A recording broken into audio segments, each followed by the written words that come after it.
Ratusan pesawat luar angkasa diplomatik lepas landas dari bumi. Saat mencapai destinasinya, wahana ini disambut oleh ratusan pesawat dari luar angkasa. Inilah kontak pertama umat manusia dengan peradaban di luar bumi. Para astronom telah mendeteksi keberadaannya di sistem bintang yang sangat dekat dengan kita, yaitu Proxima Centauri. Bintang Katai Merah ini menjadi bintang terdekat dengan tata surya kita. Ukurannya 7 kali lebih kecil dari matahari dan sekitar 50% lebih besar dari Jupiter. Tapi intensitas cahayanya 8 kali lebih terang dari sang bintang. Sistem bintang ini berjarak 4,2 tahun cahaya dari bumi dan selama itulah foton cahaya perlu menempuh perjalanannya menuju bumi. Sedangkan matahari cuma perlu waktu 8 menit. Jadi, kalau kamu mau menjelajahi Proxima Centauri, waktu tempuhnya kurang lebih selama 73.000 tahun dengan roket konvensional yang ternyata jauh lebih lama dari peradaban cerdas di muka bumi. Tapi yang menjadi pusat perhatian kita sebetulnya bukan bintang ini, melainkan planet Proxima Centauri B yang mengorbitnya. Ukurannya 17% lebih besar dari bumi dan bobotnya sekitar 10% lebih berat. Planet ini mengorbit bintangnya pada jarak 7,3 juta kilometer. Sementara bumi berjarak 150 juta kilometer dari matahari, 20 kali lebih jauh. Tapi bintang induk Proxima Centauri termasuk Katai Merah. Pancaran panas dan cahayanya nggak seintens matahari. Jadi, planet Proxima Centauri B berada di zona laik huni bintangnya. Karena jaraknya sudah sangat pas, planet ini nggak terlalu panas maupun terlalu dingin. Dengan kata lain, suhu di situ bisa membuat airnya tetap berwujud cair. Sehingga Proxima Centauri B bisa menopang kehidupan. Tapi berdasarkan observasi lebih lanjut, para saintis mulai menyaksikannya. Bintang induk ini sangat nggak stabil dan cahayanya sangat fluktuatif. Pada tahun 2017, para astronom mengamati ledakan besar. Bintang ini kelihatan 1000 kali lebih terang selama 10 detik. Padahal sebelumnya ada ledakan yang lebih lemah. Planetnya kemudian menerima radiasi yang sangat kuat. Kalau memang di situ ada kehidupan, semua organisme pasti sudah musnah terkena suar. Proxima Centauri B menerima pancaran sinar X sekitar 400 kali lebih kuat daripada di bumi. Organisme kompleks yang hidup di kondisi seperti ini nggak akan sanggup bertahan. Menurut para ilmuwan, kalaupun ada atmosfer dan lautan di Proxima Centauri B, radiasi intens yang terjadi terus-menerus akan langsung memusnahkan mereka. Proxima Centauri B sangat dekat dengan bintang induknya sehingga mengalami penguncian gravitasi. Dan cuma salah satu sisi planetnya yang selalu mengarah ke sang bintang. Hal serupa juga terjadi pada bumi dan bulan. Maka cuma satu sisinya yang menerima radiasi intens. Sebagian ahli juga berspekulasi kalau peradaban cerdas mungkin mendiami sisi gelap planet ini. Dan bisa aja mereka telah mengirimkan sinyal misterius yang tertangkap oleh para astronom pada tahun 2019. Para saintis mendeskripsikannya sebagai suar optik terang berdurasi lama diikuti dengan serangkaian ledakan radio yang koheren dan kuat. Sinyal ini teramati selama 30 hari dengan salah satu teleskop radio di bumi. Para ilmuwan mengiranya sebagai sinyal buatan yang dikirim oleh peradaban di luar angkasa. Dan kemungkinan sinyal ini berasal dari Proxima Centauri B atau salah satu satelit yang ada di sistem bintang itu. Tapi setelah dilakukan pendalaman, mereka gagal mendeteksi sinyal yang sama. Lalu teori yang paling kuat menyatakan sinyal radio ini kemungkinan cuma berupa gangguan yang berasal dari teknologi di bumi. Tapi gimana ya kalau sinyal ini memang dikirim oleh peradaban di sisi gelap Proxima Centauri B? Kali aja kita akan segera mengetahuinya. Teleskop antariksa James Webb telah diluncurkan pada hari Natal tahun 2021 ini. Roket pendorong lepas landas dari bumi menuju orbit, kemudian wahana ini akan membawa teleskop ke titik spesifik di antara bumi dan matahari yang gaya gravitasinya sama kuat. Gak seperti di permukaan bumi, di luar angkasa gak ada polusi cahaya. Jadi gak akan ada awan dan kondisi cuaca lain yang mengganggu kinerja teleskop. Teleskop James Webb digadang-gadang bisa menggantikan teleskop Hubble yang telah beroperasi sejak tahun 1990 dan harganya mencapai 147 triliun rupiah. James Webb dilengkapi dengan cermin selebar ring tinju yang lebih canggih sehingga bisa mengamati objek yang jauh di luar angkasa. Dan saking jauhnya, cahaya yang belum sampai di bumi sudah bisa terdeteksi. Jadi kemungkinan kita akan bisa merunut jauh ke belakang. Bahkan, teleskop James Webb akan mengamati kondisi alam semesta beberapa saat setelah Big Bang. Jadi kita akan bisa melihat proses terbentuknya bintang dan galaksi pertama, serta perubahan alam semesta sampai sekarang. Selain itu, James Webb juga bisa mempelajari Proxima Centauri B. Para astronom akan melacak cahaya buatan di permukaannya seperti cahaya LED di planet kita. Kalau Proxima Centauri B benar-benar menaungi kehidupan di sisi gelapnya, penghuni lokalnya pasti sudah bisa mindahin panas dan cahaya dari sisi terangnya. Dan mereka perlu memanfaatkan cahaya buatan untuk mendukung kehidupan di sisinya. James Webb mampu ngebedain antara cahaya asli bintang dengan cahaya buatan di sisi gelap planet. Dan kalaupun memang ada cahaya buatan di situ, berarti kita akan bisa mengonfirmasi adanya peradaban cerdas di luar sistem tata surya kita yang selama ini belum pernah terbukti. Tapi bisa aja sih ada kesalahan kalkulasi dan interpretasi data. Nah, untuk mengetahui kebenarannya, kita cuma perlu mengirim probe luar angkasa ke Proxima Centauri sehingga bisa tahu gambaran pastinya. Tapi kita terkendala jarak. Meskipun lokasi Proxima Centauri paling dekat dengan tata surya, kita perlu waktu puluhan ribu tahun untuk sampai ke sana. Apalagi probe luar angkasa Voyager 1 perlu menempuh perjalanan selama 44 tahun cuma untuk meninggalkan tata surya. Dan itu baru langkah kecil aja sebelum menuju ke bintang terdekat. Jadi kita perlu metode lain agar perjalanannya lebih jauh dan cepat. Sebagian ilmuwan mengusulkan pengiriman mikroprobe ke Proxima Centauri B. Berat maksimalnya cuma setara jarum jahit. Wahana peluncur akan meluncurkan ribuan probe menuju orbit, kemudian probe melepaskan layar luar angkasanya. Layar ini berbahan super ringan dan memanfaatkan energi matahari untuk menghasilkan daya dorong. Setelah layarnya mengembang, kita bisa mengarahkan sinar laser kuat ke planet tujuan yang nantinya akan mempercepat laju probe sampai 20% dari kecepatan cahaya. Ini akan menjadi rekor kecepatan absolut berdasarkan standar kita. Tapi probe ini masih perlu waktu 21 tahun untuk sampai di destinasinya dan kita perlu nunggu sekitar 4 tahun lagi untuk menerima sinyalnya. Sistem bintang Proxima Centauri bukan satu-satunya dunia yang berpotensi menaungi kehidupan. Dan salah satu misi teleskop James Webb adalah mencari dunia lain seperti ini. Instrumen canggihnya akan mampu melacak planet sejuk yang suhunya mirip bumi. Kita akan mendalami sekitar 24 sistem bintang di dekatnya, mendeteksi planetnya, sekaligus satelitnya. Para ilmuwan telah mengantisipasi kejutan besar dalam penemuan eksoplanet tersebut. Setelah mulai dioperasikan pada tahun 2022, teleskop ini akan membantu kita mendeteksi dunia baru dan mendalami objek luar angkasa yang sudah ditemukan. Berkat teleskop antariksa James Webb, kita juga mungkin bisa mendalami tata surya kita sendiri. Misalnya saja, Europa, satelit Jupiter yang diyakini memiliki kandungan air. Bentuknya memang mirip bongkahan es, tapi interaksi gravitasi Europa dengan Jupiter telah memanaskan intinya. Dan kemungkinan es di bawah permukaannya bisa mencair, jadi di bawah kerak esnya kemungkinan ada lautan. Kondisi serupa juga bisa terjadi di satelit Saturnus, Enceladus yang cukup aktif secara geologis. Banyak gletser yang menyembur dari sela-sela permukaannya. Instrumen inframerah teleskop James Webb akan bisa mengeksplorasi Europa dan Enceladus, terutama dalam pencarian tanda-tanda kehidupan di masa lalu. Keberadaannya bisa dilacak dari jejak aktivitas kehidupan organisme atau bakteri hidup. Teleskop ini dijadwalkan akan beroperasi selama 6 tahun, tapi di masa depan kita akan meluncurkan teleskop yang jauh lebih besar. Namanya LUVOIR atau Large UV Optical Infrared Surveyor. Ukuran cermin LUVOIR 2 kali lebih besar dari teleskop James Webb dan hampir 7 kali lipatnya Hubble. Menurut rencana, teleskop ini akan diluncurkan pada tahun 2039 dengan bantuan roket super berat menuju orbit. Kemudian, LUVOIR harus sampai di destinasinya sejauh 1,5 juta kilometer dari bumi untuk memulai observasi. Saat itulah kita akan bisa melaju lebih cepat dari kecepatan cahaya. Dan kalau teleskop ini mendeteksi planet yang berpotensi laik huni, kita bisa mengirim probe luar angkasa atau malah tim pengamat ke planet tujuan. Dengan begini, pertemuan diplomatis dengan peradaban luar angkasa bisa saja menjadi kenyataan. Teleskop luar angkasa Hubble ditempatkan di orbit rendah bumi pada tahun 1990. Kalau dipikir-pikir, teleskop ini sudah berpengalaman lebih dari 30 tahun dalam mengamati berbagai objek luar angkasa. Teleskop ini mengambil nama astronom Edwin Hubble dan dibuat oleh NASA.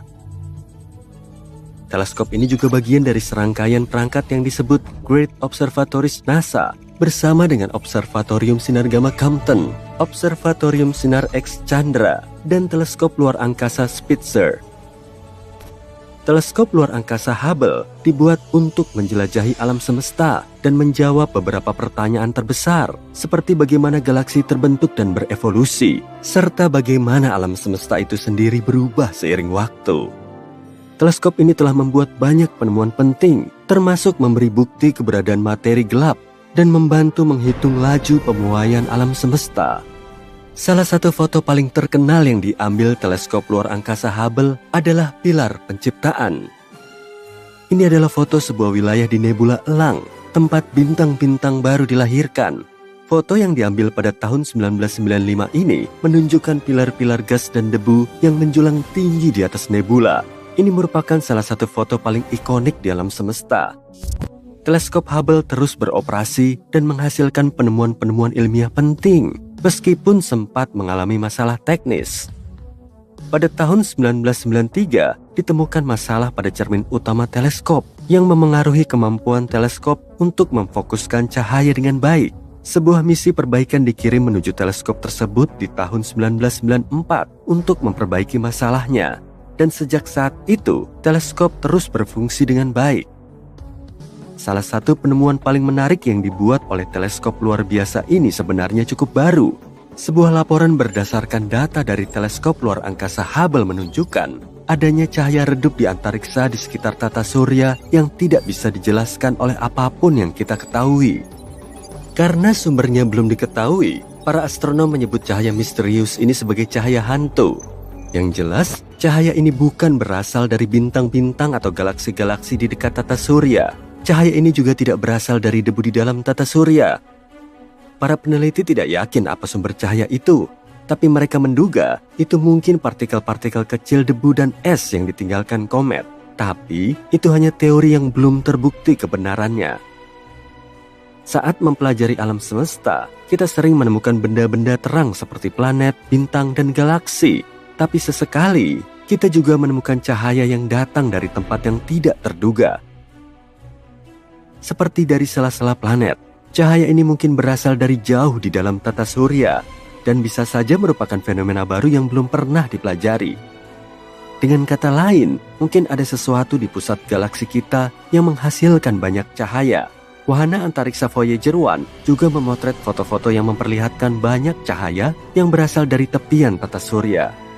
Kenapa kita baru menyadari hal ini sekarang? Ya, karena sebagian besar cahaya dalam foto yang diambil oleh teleskop Hubble berasal dari objek-objek di dekat bumi. Tapi, manusia terbiasa mengabaikan cahaya ini karena lebih tertarik pada objek-objek seperti bintang dan galaksi yang lebih jauh. Kita belum pernah mengamati lebih dekat banyaknya cahaya di alam semesta dan dari mana asalnya. Para ilmuwan menggunakan Hubble untuk mencari galaksi-galaksi redup yang mungkin terlewatkan sebelumnya dan mungkin menjadi sumber cahaya redup tersebut. Mereka menemukan bahwa jumlah galaksi semacam itu tidak cukup untuk menjelaskan cahaya ekstra di langit. Cahaya itu tidak terlalu terang, hanya seperti cahaya dari 10 kunang-kunang. Tapi, hal itu tidak menjadikannya tidak penting. Itu menunjukkan kalau kita mungkin melewatkan sesuatu. Mari kita lihat beberapa penemuan penting lainnya yang berhasil didapat dengan bantuan Hubble. Contohnya materi gelap, yang tidak bisa dilihat tapi kita tahu keberadaannya karena pengaruhnya terhadap gravitasi. Materi gelap mengisi sekitar 23% dari alam semesta. Dengan melihat pengaruhnya terhadap cahaya, teleskop Hubble membantu membuat peta 3D tentang keberadaan materi gelap. Peta-peta ini menunjukkan materi gelap tampak semakin menggumpal seiring waktu, yang berarti perilakunya sangat mirip dengan gravitasi. Teleskop Hubble juga menemukan 2 bulan baru di sekitar Pluto, yaitu Nix dan Hydra, serta mempelajari perubahan permukaan planet Katai tersebut. Selain itu, teleskop ini juga menemukan massa planet Eris yang lebih besar dari Pluto. Hal ini membantu para ilmuwan menyadari kemungkinan adanya objek serupa di sabuk Kuiper, sebuah wilayah di luar tata surya. Hal ini menyebabkan Pluto diklasifikasikan ulang sebagai planet Katai. Pengamatan lebih lanjut terhadap objek-objek jauh ini bisa membantu kita memahami evolusi tata surya. Semburan sinar gamma merupakan ledakan paling dahsyat di alam semesta, dan untuk waktu yang lama tidak ada yang tahu dari mana asalnya. Hubble membantu kita mengetahui bahwa semburan ini terjadi di galaksi, menghasilkan banyak bintang, dan hanya memiliki sedikit elemen berat. Hal ini menyeratkan bahwa semburan sinar gamma terjadi ketika bintang-bintang besar runtuh menjadi lubang hitam. Galaksi-galaksi ini memiliki banyak bintang besar yang runtuh dengan cepat, dan bintang-bintang di sana tidak memiliki banyak materi berat sehingga bisa berubah menjadi lubang hitam. Pada tahun 1994, komet Shoemaker-Levy 9 bertabrakan dengan Jupiter. Hubble mengabadikan seluruh peristiwa itu secara detail, seperti seorang jurnalis yang cermat. Tabrakan tersebut menghancurkan komet menjadi potongan-potongan kecil yang menghasilkan 21 tabrakan lain yang terlihat. Benturan terkuat menghasilkan bola api dan bintik gelap di permukaan Jupiter.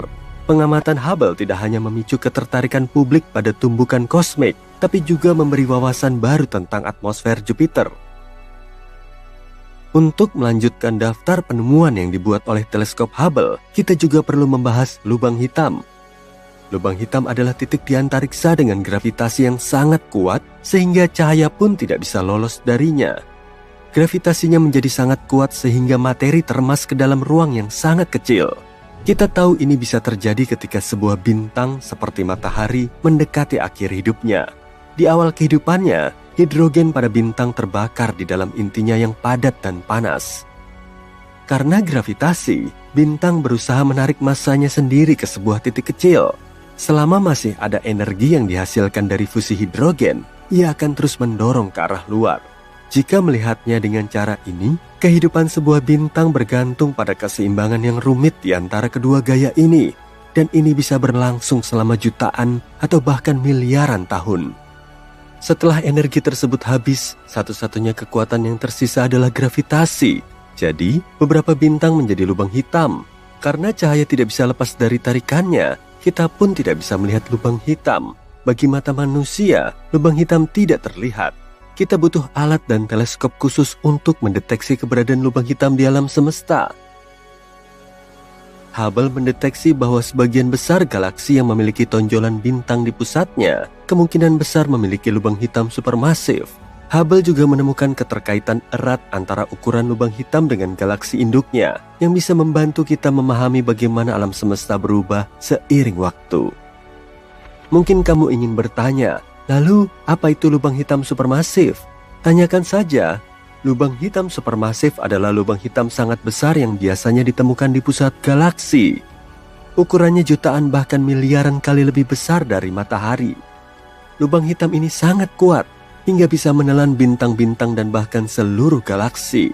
Para ilmuwan masih terus mengeksplorasi objek-objek misterius ini, tapi mereka yakin lubang hitam berperan penting dalam pembentukan dan evolusi galaksi. Sebelum adanya Hubble, kita tidak tahu berapa usia alam semesta. Hal ini sering menimbulkan paradoks-paradoks aneh, seperti saat para astronom menemukan bintang-bintang yang usianya lebih tua daripada alam semesta itu sendiri. Tapi, dengan mengetahui perkiraan laju pemuaian alam semesta, Hubble membantu kita mengetahui usia alam semesta, yaitu sekitar 13,75 miliar tahun. Mencari tahu berapa persisnya usia alam semesta merupakan pertanyaan penting. Sebab, sebagian besar astronom berpendapat alam semesta tidak ada begitu saja, melainkan terbentuk dari satu bola api sangat panas dan padat yang disebut dentuman besar. Tapi, saat itu aku belum lahir.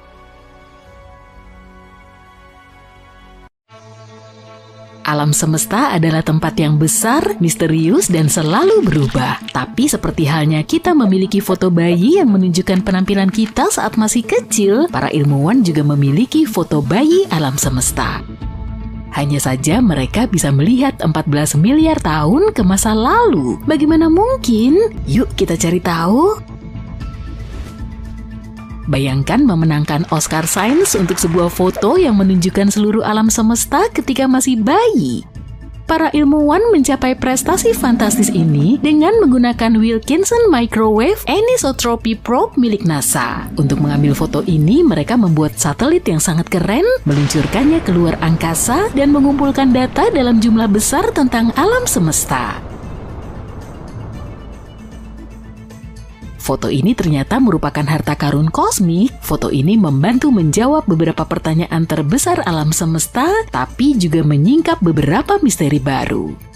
Data terobosan ini mengonfirmasi model standar kosmologi dan memberitahu kita kalau alam semesta kita berusia sekitar 13,7 miliar tahun.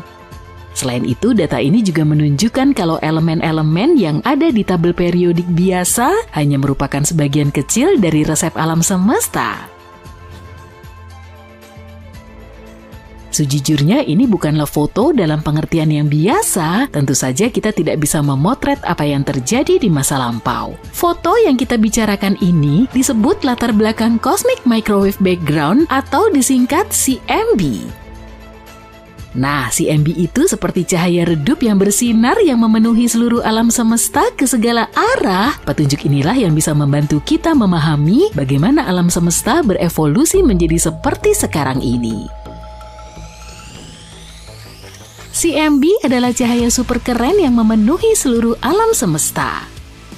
Ketika kamu melihat melalui teleskop biasa, ruang di antara bintang-bintang dan galaksi-galaksi tampak sangat gelap. Tapi dengan teleskop radio yang luar biasa, kita bisa mendeteksi kalau ruang kosong dan gelap itu diisi oleh cahaya yang sangat redup dan bahkan sangat terang. Cahaya ini ada di sekeliling kita dan tidak berasal dari bintang atau galaksi manapun. Ini adalah Cosmic Microwave Background dan paling kuat di bagian gelombang mikrospektrum radio. CMB adalah harta karun yang membeku, sangat dingin sekitar minus 270,6 derajat Celcius. Brrr, itu lebih dingin dari musim dingin yang pernah kamu alami. Cahaya purba ini terbentuk sekitar 380.000 tahun setelah Big Bang yang terjadi sekitar 14 miliar tahun yang lalu. Jadi kita melihat jauh ke masa lalu. Pada awalnya, alam semesta ini seperti kabut tebal berisi plasma yang sangat panas. Temperaturnya hampir 277.777.760 derajat Celcius. Saking panasnya, atom-atom pun belum ada, hanya elektron dan proton liar yang memantul-mantul seperti kesetanan.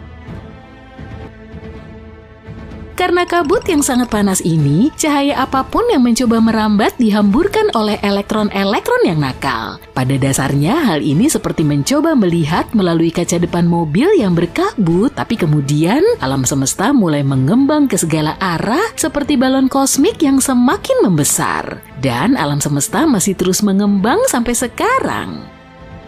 Ketika alam semesta melakukan hal itu, alam semesta mulai mendingin. Ketika alam semesta berusia 380.000 tahun, akhirnya alam semesta menjadi cukup dingin sehingga elektron dan proton bisa bersatu. Partikel-partikel kecil ini mulai bergabung membentuk sebagian besar atom hidrogen.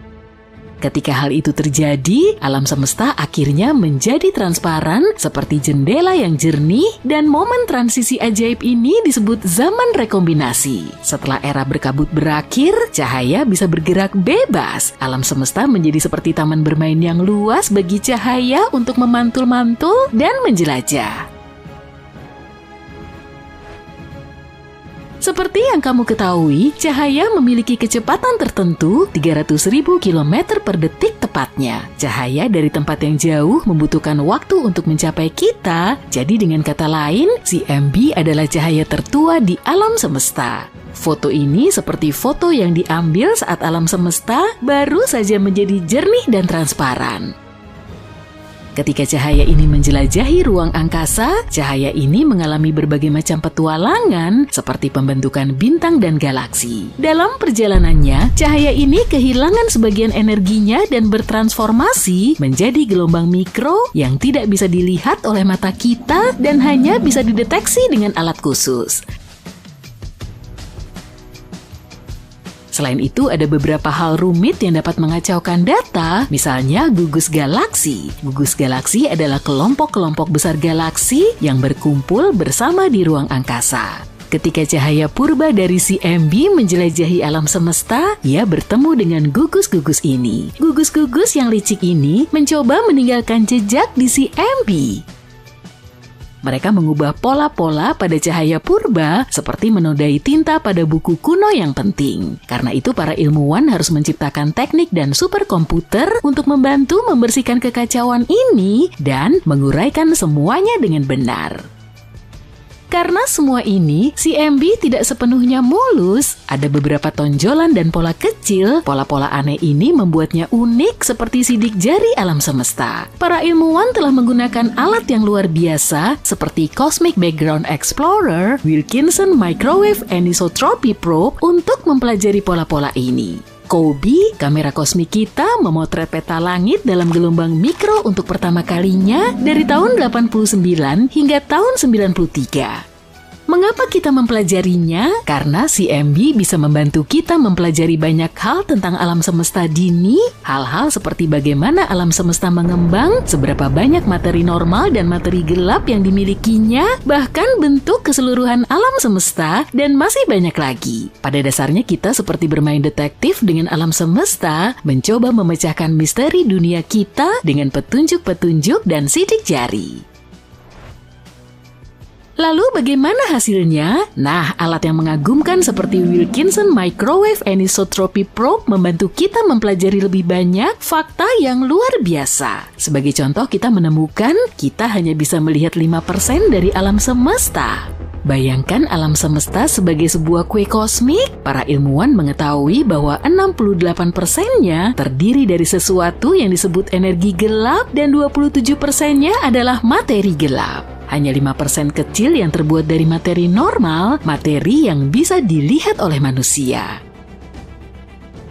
Jadi sebagian besar alam semesta ini seperti dunia tersembunyi yang tidak bisa kita bayangkan. Kita juga menemukan apa yang terjadi di awal mula alam semesta. Bayangkan alam semesta sesaat setelah Big Bang, alam semesta sangat kecil, jauh lebih kecil daripada proton. Semua yang kita lihat saat ini dijejalkan ke dalam ruang yang sangat kecil ini. Aturan mekanika kuantum yang memungkinkan hal-hal aneh dan liar terjadi sedang berjalan lancar saat itu. Materi dan energi seperti petualang yang sedang bermain-main, meminjam dari masa depan dan menghilang ke dalam ketiadaan.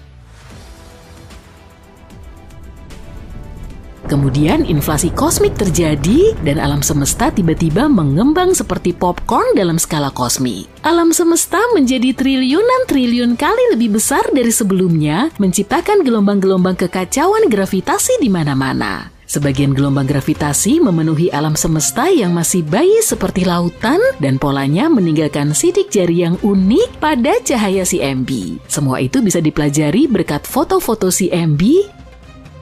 NASA punya rencana yang luar biasa untuk mempelajari foto bayi alam semesta. Mereka akan menggunakan observatorium keren bernama Piper, singkatan dari Primordial Inflation Polarization Explorer. Bayangkan Piper sebagai balon ruang angkasa khusus yang akan terbang tinggi di langit dari tempat bernama Fort Summer di New Mexico. Balon ini memiliki 2 teleskop canggih yang berada di dalam wadah seukuran bak mandi air panas berisi helium cair. Helium cair ini sangat dingin, yaitu sekitar minus 269 derajat Celcius. Tapi Piper menyukai dingin karena sangat sensitif. Apa misinya? Untuk mempelajari masa-masa awal alam semesta langsung dari foto bayi pertamanya. Ketika Piper berada di atas sana, ia akan mengamati CMB dengan seksama, mencoba menemukan pola-pola tersembunyi yang menyimpan rahasia bagaimana alam semesta bertumbuh dan berubah dari waktu ke waktu. Mata-mata dengan kaca pembesar ini akan mengamati 85% langit.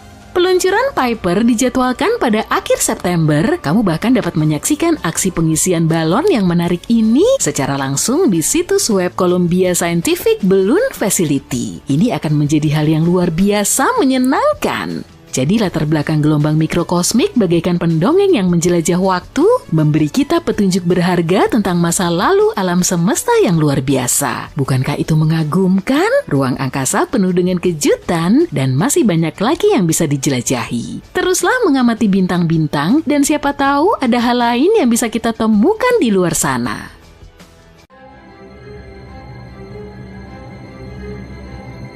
Untuk melihat salah satu peristiwa astronomi paling signifikan sepanjang masa, kami pergi ke Amerika Selatan. Di Gurun Atacama, Chili, kami menemukan teknologi paling canggih untuk observasi luar angkasa. Di sini, anggota Perhimpunan Astronomi Kerajaan mengamati selama 6 bulan saat lubang hitam menyerap sebuah bintang masif.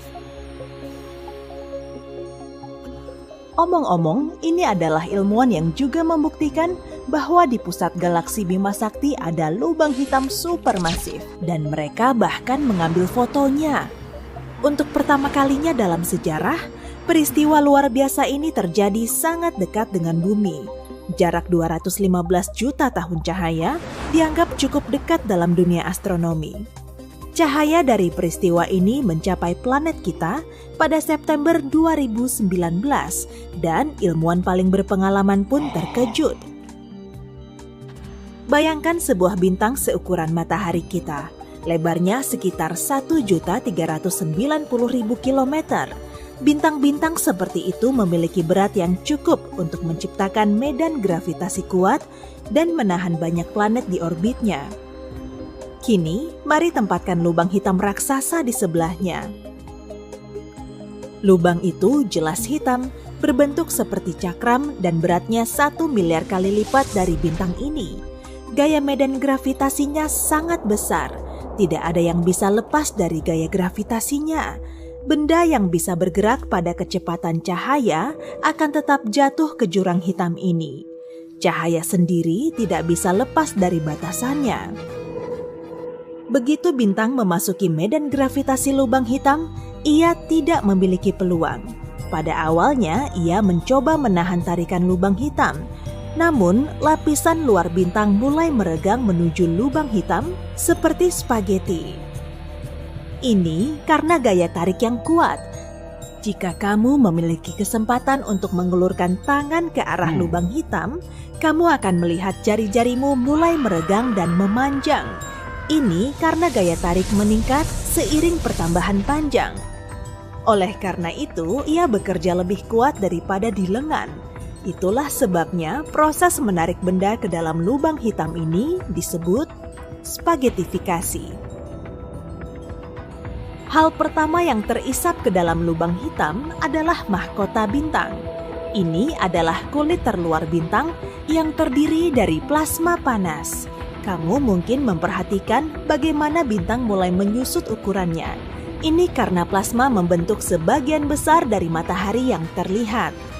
Ketika spaghetti plasma panas ini mencapai lubang hitam, ia mungkin tampak tetap berada di tepi cakram dan terus mengorbit lubang hitam. Namun nyatanya tidak ada kata mundur lagi. Partikel bintang telah mencapai horizon peristiwa jurang gelap. Medan gravitasi lubang hitam membelokkan cahaya di sekitar tepinya, sehingga horizon peristiwa terlihat seperti kerosong bagi pengamat. Astaga, banyak metafora makanan di sini. Aku mulai lapar. Kamu mungkin juga melihat semacam kekacauan di cincin ini, seolah-olah beberapa partikel cahaya bergerak ke satu arah dan yang lain ke arah lain. Ini terjadi karena efek cermin. Tapi kita bisa yakin bahwa apapun yang mencapai horizon peristiwa, cepat atau lambat akan ditarik ke dalam singularitas atau mutiara hitam lubang hitam.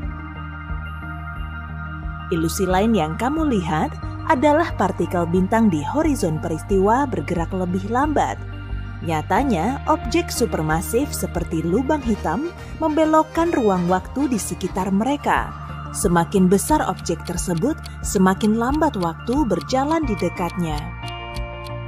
Jika kamu menggantung satu arloji di samping lubang hitam dan satu lagi di dinding kamarmu, kamu akan melihat jarum detik pada arloji pertama hampir tidak bergerak, sementara sepanjang hari berlalu di bumi. Sebagai pengamat, partikel cahaya seperti telah memperlambat pergerakannya. Namun nyatanya, itu mungkin telah diserap lubang hitam sejak lama. Sekarang, aliran besar plasma merah panas memercik ke ruang angkasa. Sama seperti saus spaghetti, ketika sebuah lubang hitam telah menyerap materi bintang, ia memancarkan sinar energi yang sangat kuat dengan kecepatan sekitar 10.000 km per detik. Pelepasan energi ini disertai dengan kilatan cahaya yang intens. Berkat kilatan inilah, para ilmuwan bahkan dapat mendeteksi proses ini sejak awal. Fenomena ini bisa diamati saat supernova meledak. Jika tidak ada yang tersisa dari tubuh bintang, kita masih bisa melihat debu bintang dan partikel lain di horizon peristiwa lubang hitam. Mirip seperti keju parmesan yang ditaburkan di atas spaghetti. Hei, tolong hentikan kalau aku mulai berlebihan. Saat proses spaghettifikasi selesai, sekitar setengah dari berat bintang telah terlempar keluar angkasa sebagai debu dan partikel bercahaya. Separuh lainnya terserap seluruhnya oleh lubang hitam. Para ilmuwan mengamati proses ini selama hampir 6 bulan. Tapi yang lebih menarik adalah menyelam ke dalam lubang hitam sendiri. Ya, kita belum bisa melakukannya, tapi kami bisa membuat simulasi untuk proses ini. Ini drone kecil, teman logam kita. Agak seperti bakso ya, harap maklum, aku belum makan siang. Saat ini, ia berada pada jarak yang aman dari lubang hitam. Panjangnya sekitar 3 lebar horizon peristiwa. Objek pada jarak ini dapat mengorbit lubang hitam dengan aman. Namun, jika sedikit lebih dekat, ia akan ditelan oleh kegelapan tak terhingga. Jadi, bintang kita yang hancur bisa saja aman pada jarak ini. Selain itu, planet bisa hidup pada jarak ini. Dan jika ada sumber cahaya dan panas yang sesuai di suatu tempat di dekatnya, kehidupan juga bisa ada di tempat ini.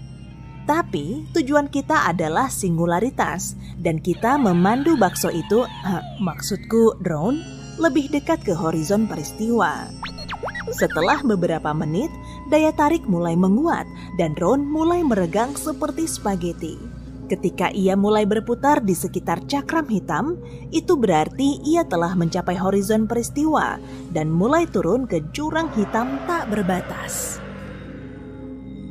Sekarang, mari kita lihat semuanya dari sudut pandang drone. Semua cahaya dari bintang yang dilihatnya menjadi biru. Ini disebut pergeseran biru gravitasi. Saat jatuh ke dalam lubang hitam, medan gravitasinya menarik foton cahaya ke bawah, memberinya energi. Panjang gelombangnya semakin pendek, sehingga foton merah berubah menjadi biru. Drone terus jatuh dan sudah benar-benar tersembunyi dari mata kita. Dan robot itu hanya melihat sinar biru yang terang dan tipis. Sekarang ia dalam kegelapan total. Tidak ada apa-apa di sini, bahkan waktu. Di sini, waktu berjalan sangat lambat sehingga seluruh tata surya kita bisa menjadi tua dan lenyap selama 1 menit di lubang hitam. Tapi, drone kita akan hidup sampai baterainya habis. Hei, drone melihat seberkas cahaya lagi. Cahaya itu semakin dekat dan lebih menonjol. Sekarang, drone akan mengalami kejatuhan yang sama, tapi secara terbalik. Setelah meninggalkan singularitas, jantung dari lubang hitam, drone akan kembali berada di horizon peristiwa. Cahaya dari bintang berangsur-angsur berubah dari biru menjadi merah. Kemudian drone itu terlempar keluar angkasa, mungkin di galaksi yang jauh. Kembali dari lubang hitam hanyalah sebuah teori. Beberapa orang mengira bahwa lubang hitam adalah sejenis lubang cacing yang dapat membawa kita ke tempat jauh di ruang angkasa. Namun sejauh ini, teori-teori tersebut dianggap fiksi. Lubang hitam cukup menantang untuk dideteksi. Masalahnya adalah, warnanya hitam, seperti ruang angkasa. Lubang hitam tidak memancarkan cahaya seperti bintang, jadi ia hanya dapat dideteksi oleh anomali gravitasi. Meski begitu, para ilmuwan yakin ada banyak lubang hitam di alam semesta kita. Lubang hitam lahir saat bintang masif runtuh karena beratnya sendiri. Dan mengingat jumlah bintang yang tak terbatas di alam semesta, lubang hitam mungkin merupakan fenomena umum. Ilmuwan percaya lubang hitam memiliki masa hidup sendiri. Ini karena radiasi Hawking. Lubang hitam kehilangan masanya, jadi untuk terus ada, ia harus menyerap benda-benda besar seperti bintang yang baru saja kita lihat. Namun, jika lubang hitam hidup di luar angkasa, penyerapannya lebih sedikit dan kemungkinan besar akan mulai menyusut sampai menghilang begitu saja. Seperti sepiring spaghetti ini. Sudah lebih dari 1 tahun sejak teleskop James Webb yang membutuhkan waktu lebih dari 20 tahun untuk menyelesaikannya diluncurkan. Dan dalam waktu yang relatif singkat tersebut, peralatan yang sangat modern dan paling kuat dalam sejarah ini telah membuat banyak penemuan. Dengan mengamati alam semesta pada panjang gelombang inframerah, James Webb memungkinkan kita untuk melihat hal-hal yang belum pernah dilihat oleh teleskop lain. Tujuan utama dari peralatan yang luar biasa ini adalah untuk mempelajari pembentukan galaksi dan bintang-bintang yang muncul di alam semesta awal. Sebagai contoh, lihatlah tempat pembibitan bintang yang paling dekat dengan kita, yaitu area di ruang angkasa di mana bintang-bintang baru dilahirkan. NASA telah membagikan foto dari James Webb yang menunjukkan daerah pembentukan bintang kecil. Jika kamu mengamati foto ini dengan seksama, kamu akan melihat semburan yang keluar dari bintang-bintang yang masih bayi. Di sekelilingnya awan debu kosmik yang berwarna-warni bertabrakan satu sama lain. Pemandangannya sangat memukau. Debu merah terdiri dari molekul hidrogen. Kamu juga bisa melihat kalau beberapa bintang memiliki bayangan seperti bayangan yang mengisyaratkan terbentuknya planet-planet. Sekilas foto tersebut tampak kacau, tapi para astronom menyatakan kalau tempat ini merupakan tempat pembibitan bintang yang relatif kecil dan tenang dibanding tempat lainnya. Banyak bintang muda di sana yang ukurannya mirip dengan matahari atau sedikit lebih kecil.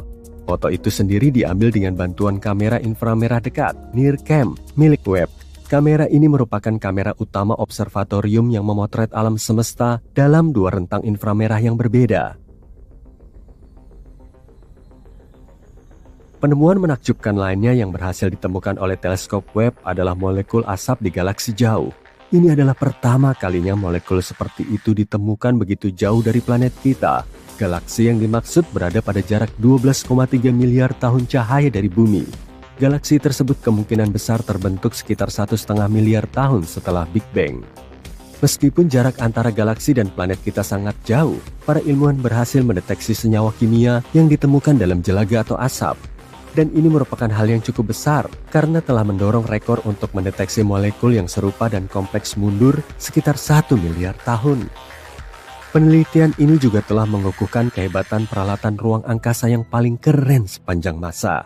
Spektrometer ini berhasil membuat penemuan ini meskipun spektrometer yang diperlukan untuk pengukuran tidak bekerja secara maksimal setelah mengalami degradasi yang tiba-tiba dan mengejutkan. Teleskop James Webb juga telah membantu meningkatkan pemahaman kita tentang eksoplanet, yaitu planet yang mengorbit bintang lain selain matahari. Pada awal tahun 2023, teleskop ini menemukan eksoplanet pertamanya, LHS-47b. Planet ini berada pada jarak 41 tahun cahaya dari bumi dan memiliki ukuran yang hampir sama dengan bumi.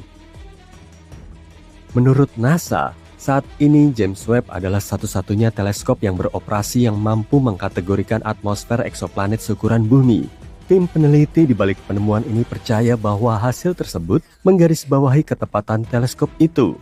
Mereka berharap teleskop ini bisa membantu kita menemukan lebih banyak lagi eksoplanet batuan yang mungkin bisa kita jadikan tempat tinggal di masa depan. Meskipun pada pandangan pertama, alam semesta terlihat kosong, sebenarnya alam semesta adalah tempat yang sangat sibuk, dan Webb memiliki semua instrumen yang dibutuhkan untuk melihat segala macam peristiwa kosmik yang terjadi di sana. Lihat saja foto WR124 ini, bintang ini berada di puncak kehancurannya yang sangat dahsyat.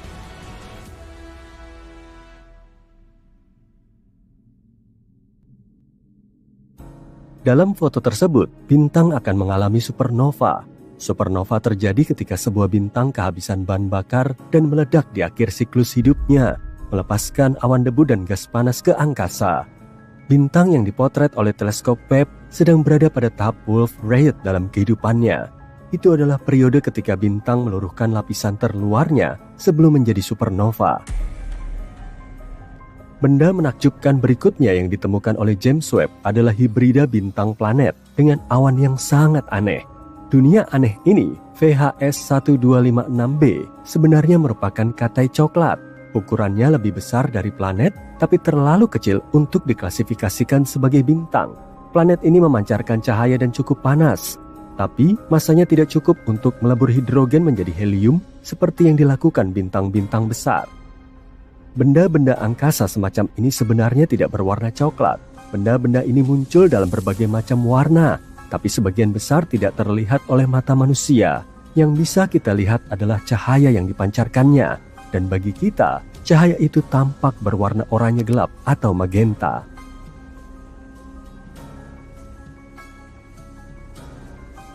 Katai coklat yang ditemukan oleh teleskop Webb ini ukurannya hampir 20 kali lipat ukuran Jupiter.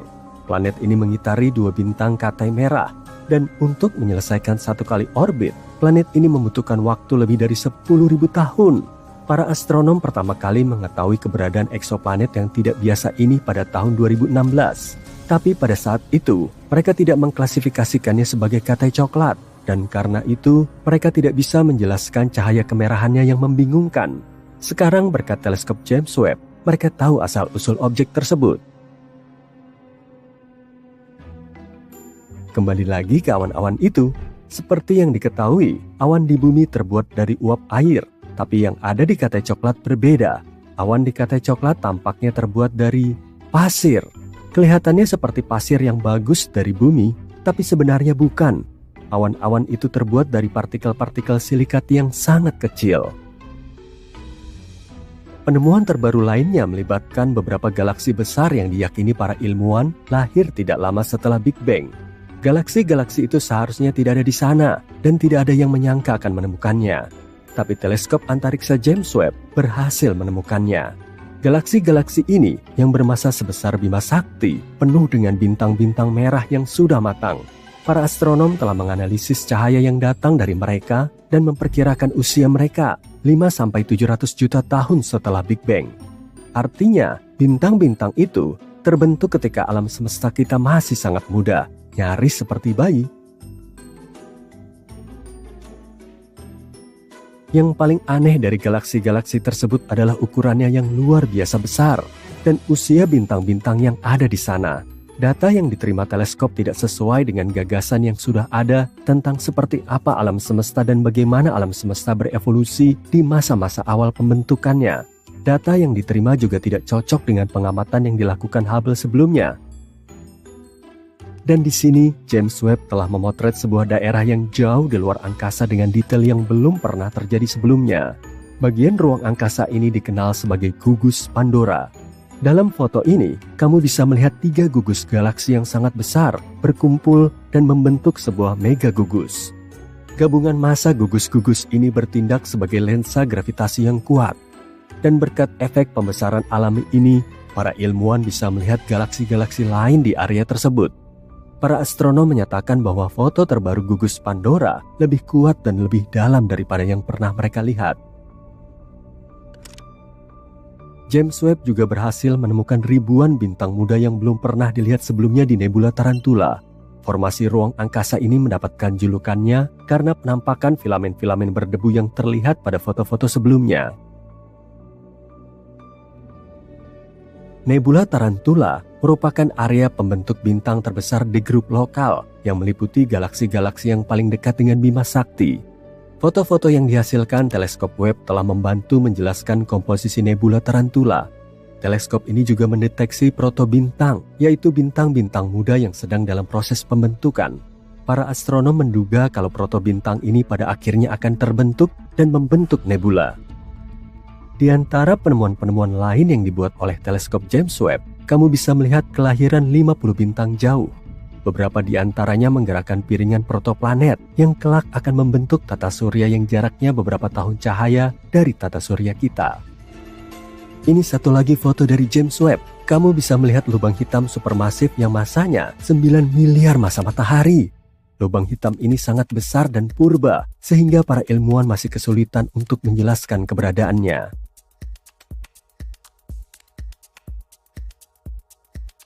Para astronom juga menemukan cincin debu, batuan, dan gas yang jauh mengandung bahan kimia yang disebut kation metil.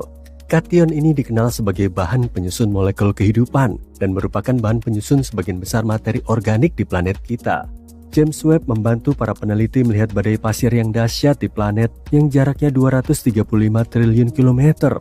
Para astronom sangat senang menemukan peti harta karun berisi partikel-partikel pasir kecil yang tak terhitung jumlahnya.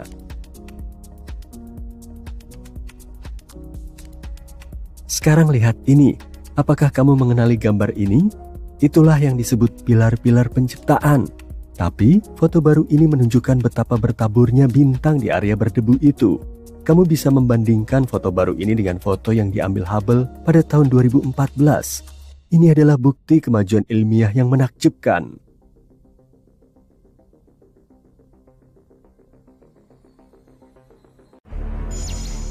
Bunyi aneh tidak biasa yang entah dari mana datangnya menyebar di seluruh galaksi kita.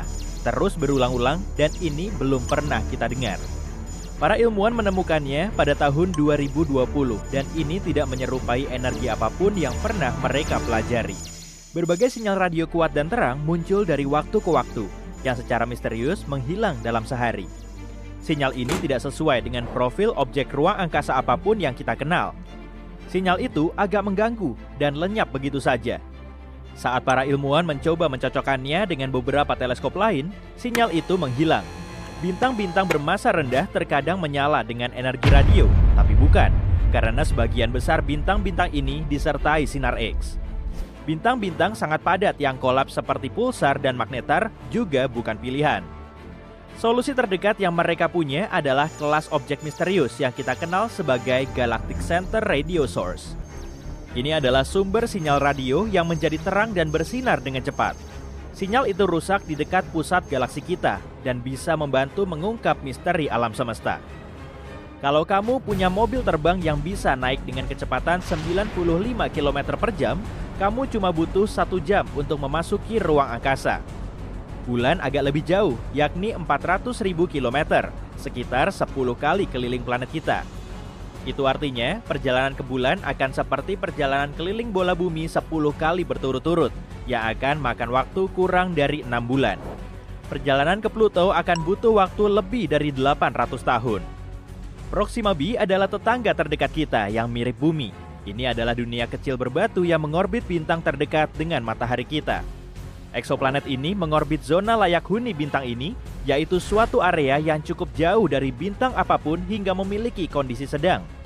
Tidak terlalu dingin atau terlalu panas bagi keberadaan air dalam keadaan cair, paling tidak secara hipotesis. Jika kamu mencoba pergi ke Proxima b dengan kecepatan roket bulan Apollo, yaitu 40.200 km per jam, kamu butuh waktu 112.000 tahun untuk sampai di sana. Mungkin kamu tidak akan bisa bernapas di sana. Tak ada yang tahu apakah Proxima b punya atmosfer. Manusia mengeksplorasi alam semesta sepanjang waktu, tapi kita cuma bisa melihat sekitar 5% materi di atas sana. Dan Albert Einstein adalah orang pertama yang menyadari ruang angkasa hampa sebetulnya tidak kosong. Sisanya yang tidak bisa dilihat sebenarnya terdiri dari materi tak kasat mata, yang dikenal sebagai materi gelap, sekitar 27%, dipadukan dengan sesuatu yang disebut energi gelap sebanyak 68%. Jika kamu coba menuang air di ruang angkasa, tentu saja di luar pesawat ruang angkasa, air akan segera mendidih atau menguap. Itu karena tidak adanya udara atau tekanan udara di ruang angkasa. Ketika tekanan udara turun, suhu yang biasanya kamu butuhkan untuk mendidihkan air juga turun.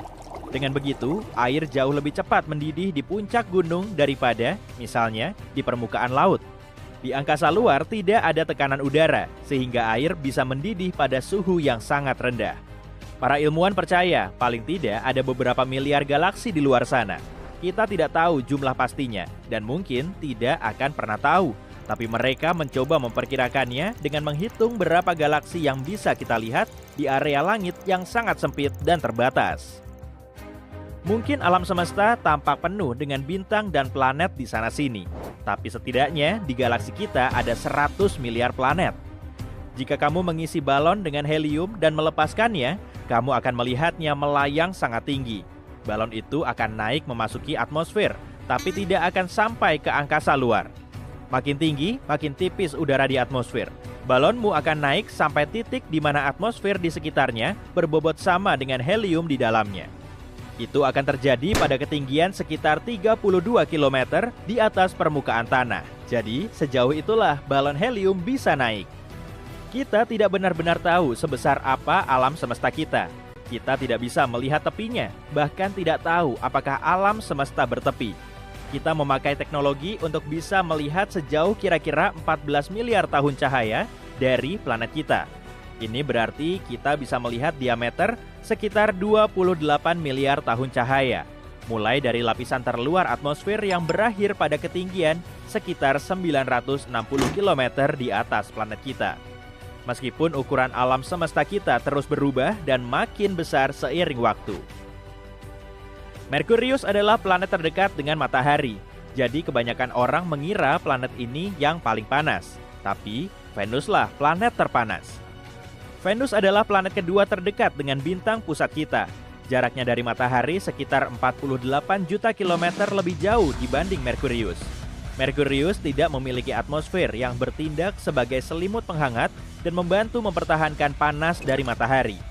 Venus memiliki atmosfer yang tebalnya tak terduga, sekitar 100 kali lebih tebal daripada atmosfer kita. Atmosfer Venus tidak memungkinkan panas keluar. Planet ini menahannya sehingga membuat Venus makin panas.